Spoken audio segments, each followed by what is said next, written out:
Masechet Souka, Daf Yud, on reprend une ligne avant la fin, donc Daf tête en bas. On a dit Pe'amim, chez Tartona, Kshera, Ve'elyona Psula.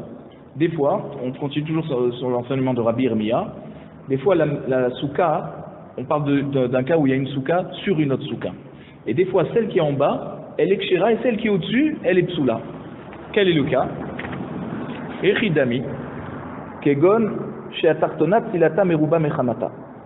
D'accord? La souka inférieure, celle qui est en dessous, elle a plus d'ombre que de soleil, donc elle est kshera. Ve'elyona chamata meruba mitzilata. Par contre, celle qui est au-dessus, elle a plus de soleil que d'ombre. Donc comme elle a plus de soleil que d'ombre, celle de-dessus, donc elle est psula. Et si on a une souka kshera qui est en dessous une souka psula, ouais, alors on n'a pas le problème de souka tachat souka. On n'a pas le problème d'avoir une souka en dessous une souka, puisque celle du dessus est considérée comme nulle et non avenue, puisqu'elle est psula. Vekaime tarvaihu betor esrimama. En plus de ça, d'accord, les deux soukotes, elles sont dans les 20 amot. On avait dit qu'on n'a pas le droit d'avoir une souka qui est plus haute que 20 amot.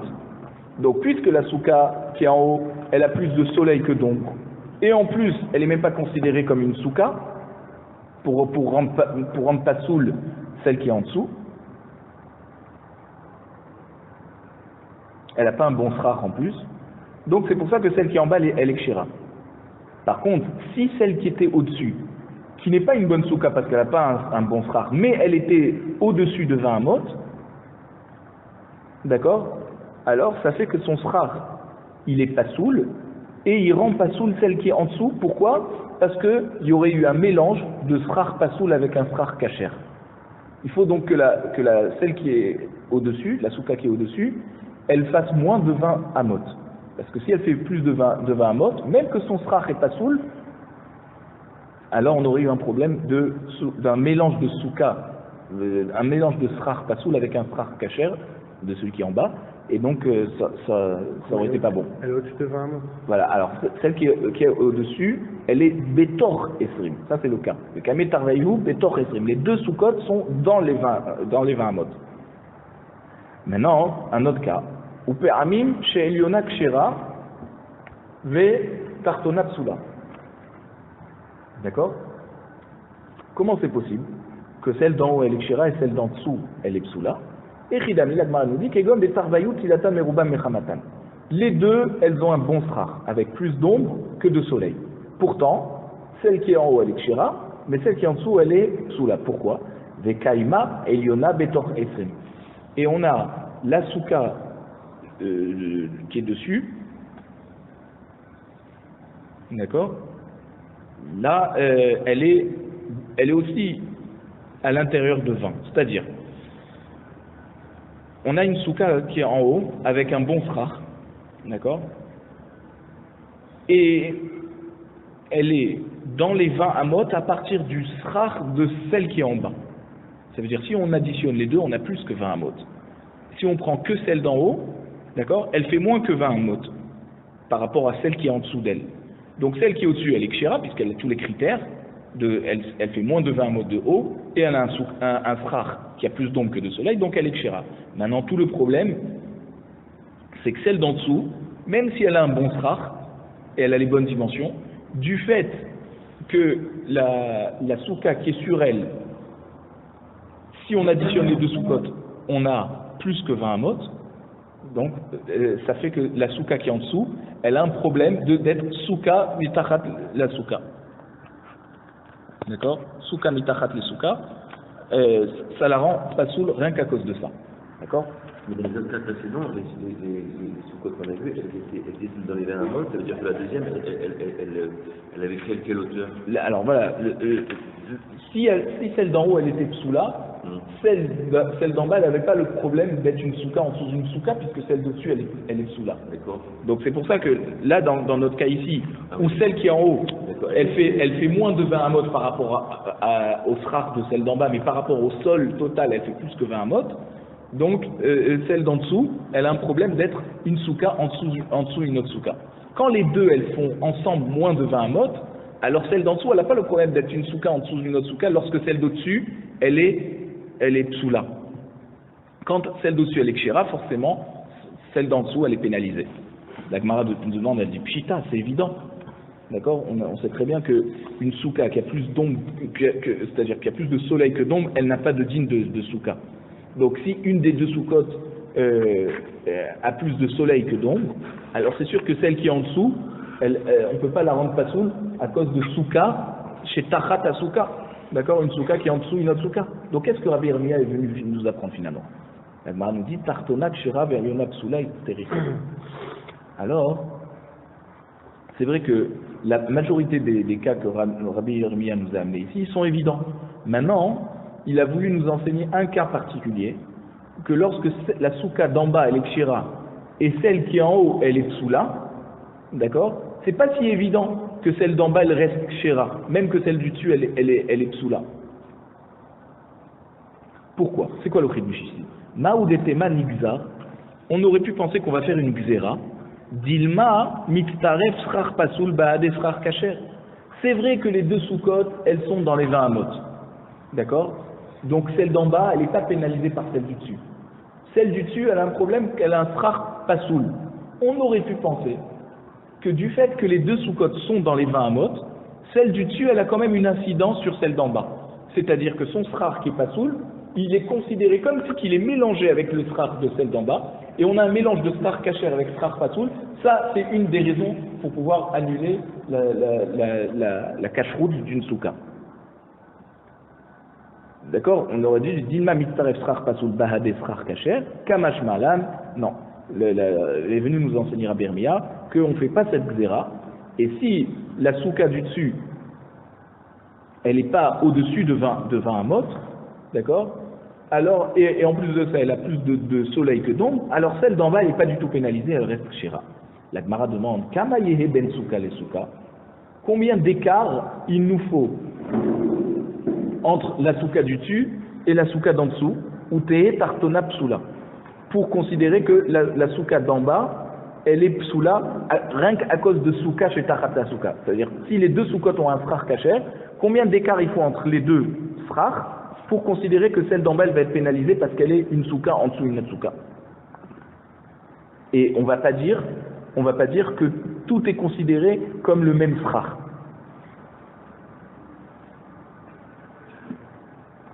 Amar Avuna Tefa. S'il y a un espace donc supérieur à un tefar, alors ça s'appelle déjà deux soukotes.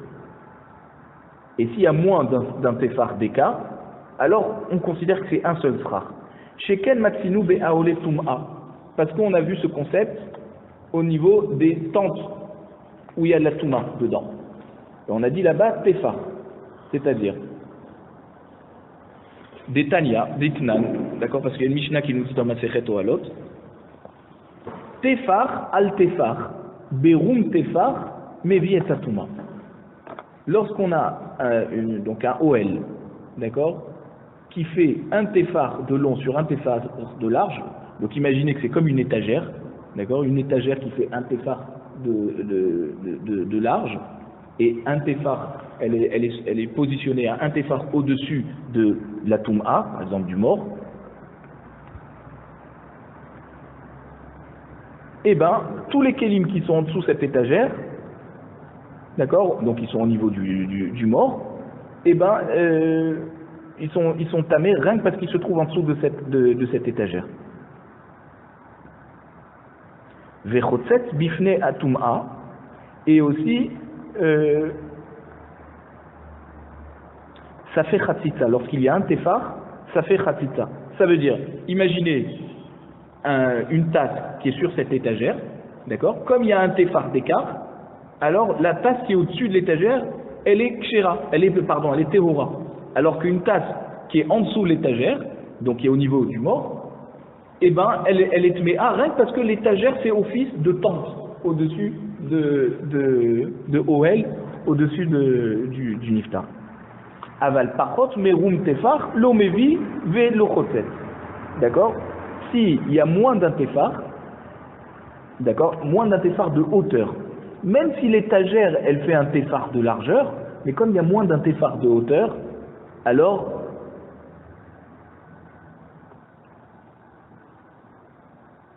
on considère donc que quoi? Ça fait pas OL. Mais si ça fait pas OL, qu'est-ce qui se passe? Ça veut dire que l'étagère, c'est comme si qu'elle n'existe pas. Et donc la tasse qui est sur l'étagère, la Touma la pénètre. D'accord? Il n'y a pas l'étagère qui fait Khatsitsa, qui fait tampon, puisqu'il y a moins d'un téphar. Donc, imaginez que on va dire la tasse qui est sur l'étagère, elle est tméa, parce qu'il y a moins d'un téphar entre le mort et l'étagère. Alors que la tasse qui est à côté du mort, d'accord, elle reste téhora. Pourquoi? Parce que la touma du mort, elle va en hauteur. D'accord? Donc, tout ce qui est sur cette étagère, puisqu'il y a moins d'un téphar entre le mort et l'étagère, c'est comme s'il n'y a pas d'étagère, et c'est comme si que la tasse, elle est posée sur le mort. Donc, elle est tméa. Alors que la tasse qui est à côté du mort, même qu'elle se trouve en dessous de cette étagère, mais comme cette étagère ne fait pas OL, puisqu'elle est à moins d'un téphar du sol, alors la tasse qui est à côté du mort, elle reste théora. Donc, c'est exactement le cas inverse de ce qu'on a vu avant. Vera Frisda, Vera Baravuna, Amré. Donc, Rav Frisda et Rabba Baravuna, ils nous disent Arba'a. D'accord? Si, maintenant on retourne au niveau de la soukha, donc ici il y a le srar qui fait un écart de 4 tfachim. D'accord? Pourquoi 4 tfachim? Parce qu'on avait vu dans Shabbat que moins de 4 tfachim, d'accord, on n'est pas dans un autre réchout. C'est-à-dire un objet qui est moins de 4 tfachim du sol, il est considéré comme si il est sur le sol, et donc si c'est dans réchout ayachid, il est considéré comme réchout ayachid, alors que si c'est plus de 4 tfachim, il est considéré comme dans un autre réchout.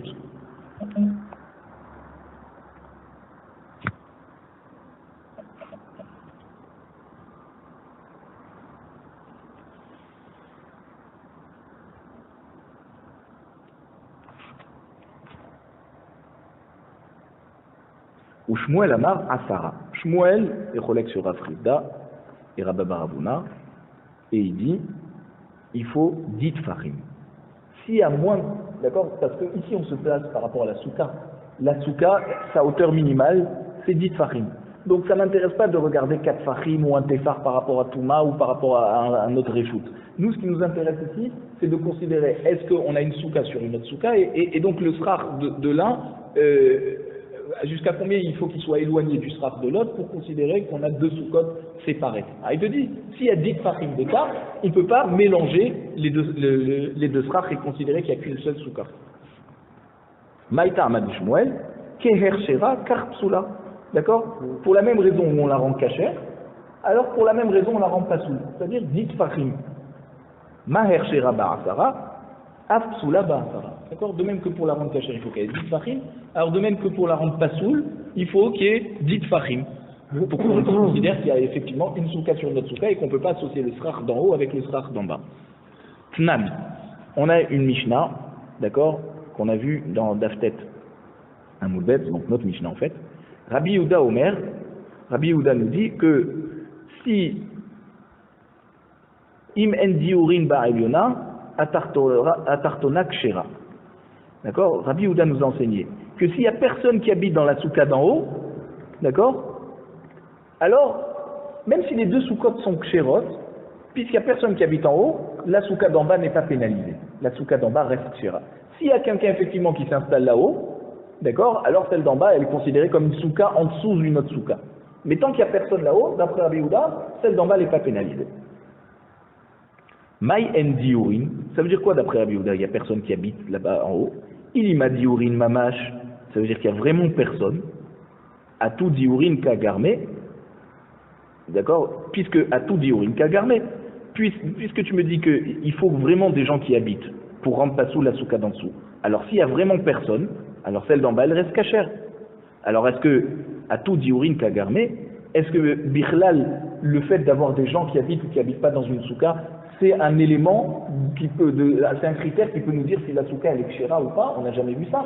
Parce que quand tu construis une souka, c'est pas parce qu'il n'y a personne dedans qu'elle est sous là. Tant que la souka, si elle a les bonnes dimensions, elle est kshera. On n'a pas besoin d'avoir le... Ça veut dire une souka n'est pas kshera que quand il y a une personne à l'intérieur qui est mekayem la mitzvah de souka. La souka, une fois qu'elle est construite kshera, elle reste kshera. Donc qu'est-ce que Rabbi Yehuda nous dit? S'il y a personne qui habite là-haut, alors celle d'en bas, elle reste kshera. Normalement, si celle d'en haut, c'est une vraie souka, celle d'en bas, eh ben ça s'appelle une souka, en dessous d'une autre souka, qu'il y ait quelqu'un ou qu'il y ait personne. Et là, Maï en diurin, donc qu'est-ce qu'il faut comprendre? Quand Rabbi Yehuda nous dit s'il n'y a personne qui habite là-haut, Kol she'ena reouya le dira, il n'y a personne qui peut y habiter en haut.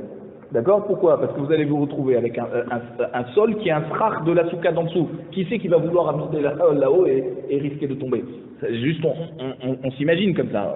D'accord? Donc voilà. Alors, donc ça veut dire qu'on peut pas du tout y habiter. Vechidami, delo gavoa, asara. Donc lui, il dit qu'il ne regarde pas par rapport au sol si les gens vont s'asseoir sur le srach ou pas. Admettons qu'on peut s'arranger, qu'on va mettre des chaises qui sont fixes sur des poutres qui tiennent le srach de celle d'en bas, d'accord? Et qu'il n'y a aucun risque de tomber. Tout le problème, ça serait si la souka d'en haut fait moins de 10 tfachim de haut. D'accord? Donc on ne peut pas y habiter. Pourquoi on avait dit que le minimum d'une souka c'est 10 tfachim de haut? Parce qu'admettons qu'une personne est assise, jusqu'à 1 mètre, 1 mètre assis au sol, d'accord, jusqu'à 1 mètre, il peut rester assis et manger et dormir. D'accord, il ne pourra pas se mettre debout. Mais en tout cas, il pourra au moins être assis. Moins d'1 mètre de haut, moins de 10 tfachim, personne ne peut y habiter. Donc c'était ça la kavana de Rabbi Yehuda quand il disait s'il n'y a personne qui habite là-haut, il n'y a personne qui peut y habiter. Miklal, des Tanakama, savar, afalpiché et nareouya les dira, psoula. Si tu me dis que d'après Rabbi Yehuda, il n'y a personne qui peut y habiter, ça veut dire que d'après Rabbi Yehuda, d'après Tanakama, pardon, s'il y avait quelqu'un, ça veut dire, d'après Tanakama, même si la souka d'en haut n'a pas les bonnes dimensions pour que quelqu'un puisse y habiter, eh ben ça s'appelle quand même une souka sur une souka et celle d'en bas elle est pénalisée, d'après Tanakama. Parce que Tanakama ne rentre pas dans ces considérations si on peut y habiter ou pas y habiter. C'est-à-dire pour lui, même si on est dans un cas de figure où la souka est trop petite en haut, eh ben ça s'appelle quand même une souka sur une autre souka et donc celle d'en dessous, elle est dessous là. Donc d'après Tanakama, tu vois que même s'il n'y a pas un écart de 10 tfachim entre les deux soukotes, ouais, eh ben ça s'appelle quand même ça s'appelle quand même une souka sur une autre souka, et donc il y a un problème pour Shmuel. Shmuel nous avait dit que jusqu'à combien on considère que les deux srach ne sont pas associables, c'est quand il y a 10 tfachim d'écart. Là tu vois que d'après Tanakama, même s'il y a moins de 10 tfachim, c'est pas soul. La Gemara nous dit qui atar avdimi ama. Toujours on dit qui atar avdimi. Pourquoi on nous dit qu'il y a Tarazimi? Parce que c'était un Amora d'Eretz Israël qui est arrivé à Bavel. Donc quand il est venu à Bavel, il leur a enseigné. Amré Bema Arava, on nous a enseigné Bema Arava, c'est quand c'est où Bema Arava? C'est en Eretz Israël. Donc il est venu leur apporter la Torah d'Eretz Israël. Et donc là-bas, en Eretz Israël, on a expliqué ce qu'il a voulu dire Rabbi Yehuda, qui vivait bien sûr en Eretz Israël. Im en atartona yechola lekabel, karim uksatot shel Eliona, atartona kshera. Donc qu'est-ce que Rabbi Yehuda a voulu nous dire? S'il n'y a personne qui habite en haut, alors la souka d'en bas elle est kshera. Alors il nous dit, si la souka d'en bas, elle n'est pas assez solide pour pouvoir supporter qu'on lui mette dessus des coussins et des couvertures pour les gens qui vont habiter en haut, d'accord? Atartona kshera. La souka d'en bas, elle est kshira, et celle d'en haut, elle ne sert à rien. Pourquoi? Parce que si le srach de celle d'en bas ne peut même pas supporter des coussins et des couvertures qu'on mettrait pour celle d'en haut, d'accord? On n'a même pas besoin d'essayer de faire rentrer des gens là-bas, puisque sur quoi ils vont s'asseoir, sur quoi ils vont s'allonger. Donc si le srach est trop faible pour pouvoir supporter qu'on lui mette des coussins et des couvertures dessus, alors la souka d'en bas, elle reste kshira. Mais indépendamment de ça, ils vont finir par la couvrir, ils vont même plus on ne verra même plus rien du tout.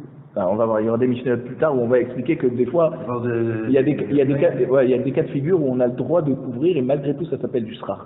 Par exemple, on va voir un peu plus loin, lorsqu'on met une bâche à l'intérieur de la souka pour que les feuilles du srach ne tombent pas dans notre assiette.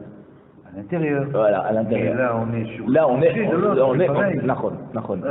Nachon.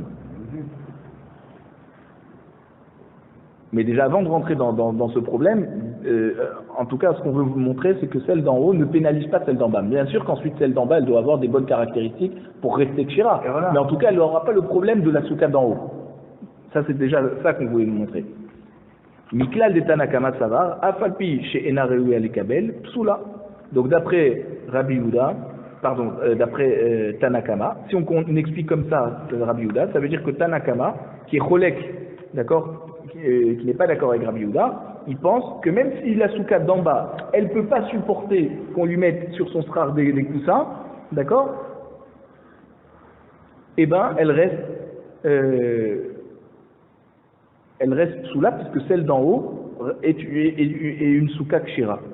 Donc parce que Tanakama ne rentre pas en considération s'il y a des gens qui habitent ou pas dans celle d'en haut. Du moment où celle d'en haut, elle est superposée à celle d'en bas, alors celle d'en bas, ça s'appelle une souka qui est en dessous d'une autre souka, et donc elle est sous là.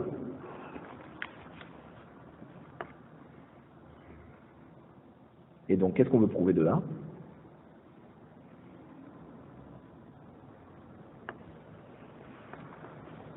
Donc même si on est à une souka qui fait moins de 10 tfachim de haut, et donc elle n'a pas des bonnes caractéristiques pour être une souka, si cette souka elle est au-dessus d'une souka kshira, et elle la rend pas solide.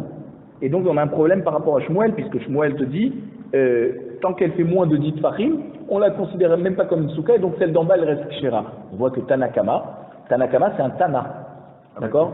Et Shmuel, d'accord, c'est déjà plus tard, c'est le début des Amoraïm. Donc comment Shmuel peut contredire Tanakama de notre Mishnah? Peut-être qu'il pense qu'il y a un espace entre les deux. Alors voilà, lui, c'est ça, c'est que lui, pour lui, il faut quand même qu'il y ait un espace de 10 tfachim. Voilà. Et Tanakama ne prend pas ça en considération. C'est-à-dire que même si on aurait une souka qui est psoula sur une souka kshira, on ne considère pas qu'elle n'existe pas. Et donc celle d'en bas, elle est pénalisée. Même si c'est 10 tfachim d'écart. S'il y a moins de 10 tfachim. S'il y a moins de 10 tfachim, d'après Shmuel, ça n'existe pas. S'il y a 10 tfachim, alors Shmuel est d'accord. Mais on voit ici que Tanakama, même dans un cas où il y a moins de 10 tfachim, il considère que c'est vrai que c'est pas une souka kshira, mais en tout cas celle d'en dessous elle est pénalisée. Alors on a un problème avec Shmuel. Alors le Gemara nous répond Ika binayu. Il y a une différence. Il y a une différence entre Tanakama et Rabbi Yehuda. Deyechola les kabel al yedei atrak. D'accord? La souka en bas, elle peut supporter les coussins et les couvertures de la souka en haut, à l'idée à trak. Ça veut dire bekoshi, difficilement. Ça veut dire que quand on va poser les coussins sur le srar, d'accord, ça va bouger un petit peu, mais bon, ça va pas tomber. Et donc, Tanakama va nous dire que puisqu'on peut quand même y habiter bedochak dans la souka d'en haut, alors elle a un digne de souka, et donc comme elle a un digne de souka, elle est possédée celle d'en dessous. Et Rabbi Yehuda va nous dire, non, puisqu'on ne peut pas y vivre berevar, comme dans une vraie souka, déjà à peine tu poses un coussin, ça commence à bouger, personne ne va y habiter, et donc elle n'a pas un digne de souka, et donc elle n'est pas possédée la souka qui est en dessous. Ça c'est la différence donc qu'il y a entre Tanakama et Rabbi Yehuda grâce à l'enseignement qu'on a eu de Shmuel. C'est-à-dire que quoi? Que la Gemara nous montre ici que Tanakama ne vient pas être cholek sur Rabbi Yehuda. Lui aussi il est d'accord que si la souka d'en bas ne peut pas supporter les coussins qu'on va mettre sur la souka d'en haut, d'accord, alors la souka d'en haut n'existe pas. Et donc la souka d'en bas reste shera. Comme il nous a dit Shmuel, d'accord?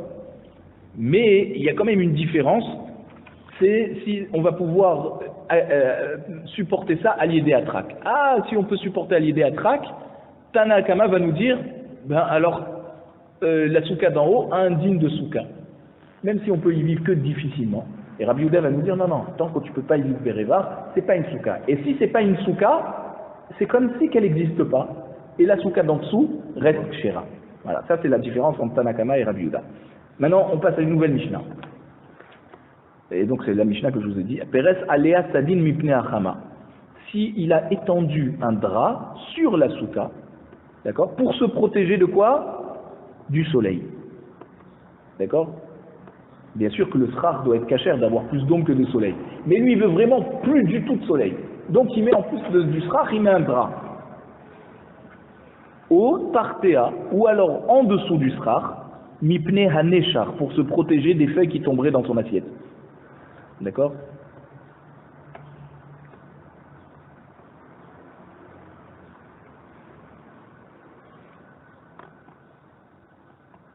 D'accord? Donc, dans ce cas, la souka est psoula. Pourquoi? Parce que le drap, c'est quelque chose qui mekabel touma. O sheperas al-gabé akinof. Alors, s'il a étendu un drap, d'accord? Donc, il a étendu al-gabé akinof sur 4 poteaux qui sont accrochés au lit, donc ça veut dire un lit à baldaquin, d'accord? Et il a étendu un drap, pas pour se protéger, mais juste pour faire beau, d'accord? Au lieu d'avoir, quand il dort, il a la vue sur des feuilles, il a la vue sur un très beau tableau, d'accord, qui est sur ce drap, d'accord? Psoula, dans tous ces cas, la souka, elle est psoula. Aval poresu al-gabé naklité hamita. Il a le droit d'étendre un drap sur les 2 amoudim qui sont accrochés au lit. Ça veut dire, au lieu d'avoir un lit où vous avez 4 poteaux et un drap dessus, que là c'est pas bon, si vous avez juste 2 poteaux au milieu du lit, et vous avez comme une moustiquaire qui descend, d'accord? Et là, en haut du lit, il y a moins d'un téphar, donc c'est comme si qu'on n'a rien étendu, et donc c'est comme si qu'il est en dessous du srach. C'est comme si que ça n'existe pas ce drap, et donc il reste quand même en dessous la souka finalement. C'est pas comme si qu'il est sous une tente en dessous la souka. Pourquoi? Parce que il y a moins d'un téphar au niveau du haut de la moustiquaire. Alors on va expliquer tout ça. L'Agmara nous dit Amara Prizda, l'Oshanu et la mipne anesha. D'accord? Quand on a dit que la souka elle est psoula lorsqu'il a mis un drap, d'accord? C'est parce que il veut récupérer les feuilles qui tombent du srach, il veut pas que ça tombe dans son assiette. Et donc, puisqu'il a mis ce drap pour se protéger, alors le sadine, le drap, fait partie intégrante du srach, et c'est comme si il a fait le srach avec quelque chose qui est mekabel touma. Or, le srach, une des caractéristiques, pourquoi d'ailleurs on prend des feuilles, pour pas que ce soit mekabel touma, alors que si c'est un drap, c'est mekabel touma, et on ne peut pas faire un srach avec.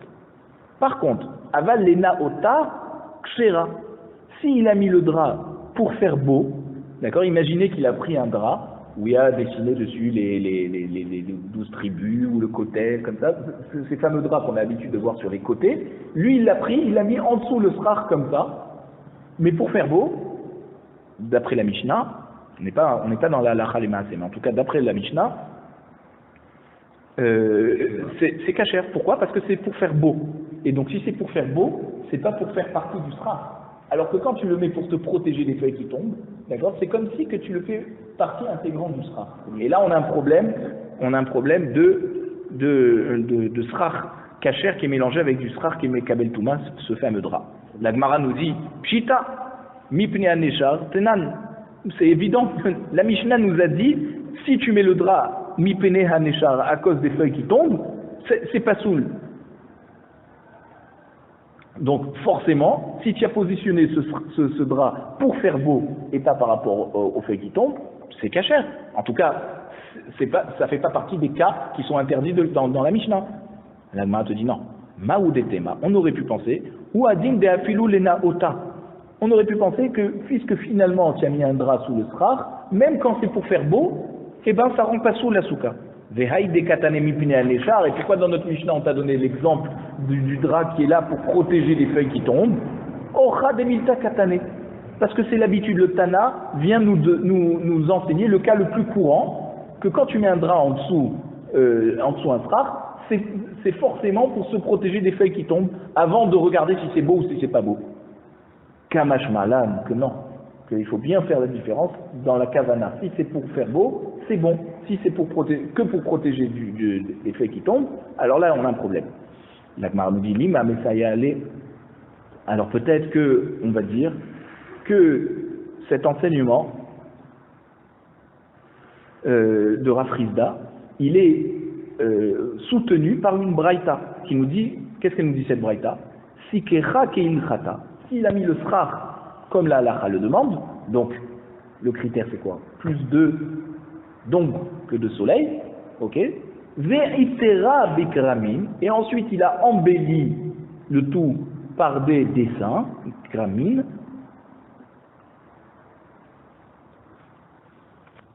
D'accord? Ou alors des vêtements dessinés, c'est-à-dire comme un canevas ou des choses comme ça. Il a mis en tout cas sous le srach. Ou bezdinina metsuyarim, ou carrément des draps dessinés, d'accord? Où on a un dessin qui ressort du drap. Vetalaba egozin shkedim afarsekim verimonim parkile anavim ve'atarot shel shibolim. Donc si, à part ça, il a suspendu, d'accord, comme on fait dans les soukotes pour faire joli, hein, des noix, des amandes, des pêches, des grenades, des grappes de vin, par qu'il est anavim, ve'atarot shel shibolim, alors c'est des couronnes, c'est des couronnes d'épis, d'accord, de blé. Et par exemple même des bouteilles de vin, yenot, manim, vesalatot, d'accord, donc des bouteilles de vin, des bouteilles d'huile, à suspendre quoi, comme des cruches jolies quoi, ou slatot, d'accord.